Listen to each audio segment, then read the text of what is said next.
সদ্য ক্ষমতাচ্যুত ও বর্তমান কার্যক্রম নিষিদ্ধ থাকা দল আওয়ামী লীগকে তীব্র ভাষায় আক্রমণ করেছেন অন্তর্বর্তীকালীন সরকারের স্বরাষ্ট্রমন্ত্রী সালাউদ্দিন আহমদ। তিনি দলটিকে একটি মাফিয়া পার্টি হিসেবে আখ্যায়িত করে বলেছেন, রাজনৈতিক ব্যাকরণ অনুযায়ী আওয়ামী লীগকে এখন আর কোনো রাজনৈতিক দল মনে করার সুযোগ নেই। শনিবার ২০ জুন দুপুরে সচিবালয়ে আইন শৃঙ্খলা রক্ষায় অবদানের জন্য পুলিশ সদস্যদের পুরস্কৃত করার এক অনুষ্ঠান শেষে সাংবাদিকদের সাথে আলাপকালে তিনি এই বিস্ফোরক মন্তব্য করেন।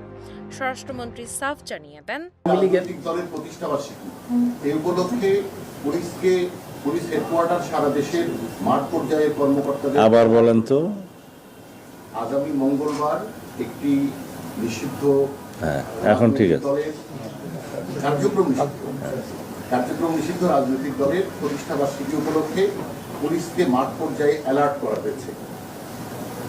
স্পেসিফিক কোনো থ্রেট কি আছে? অ্যালার্ট করা তো আমাদের কাজ, তারা থ্রেট না থাকলেও অ্যালার্ট করতে পারেন না, অ্যালার্ট তো সবসময় ভাবে করা হয় না, যেহেতু আমরা অ্যাপ্রিহেন্ড করছি, আমরা সন্দেহ করছি যে 23শে জুনকে তালিকা করে টার্গেট করে কেন্দ্র করে একটা নিষিদ্ধ রাজনৈতিক দল এভাবে না, সব ব্যাকরণটা হবে এভাবে যে কার্যক্রম নিষিদ্ধ সন্ত্রাস বিরোধী আইনের অধীনে দলের।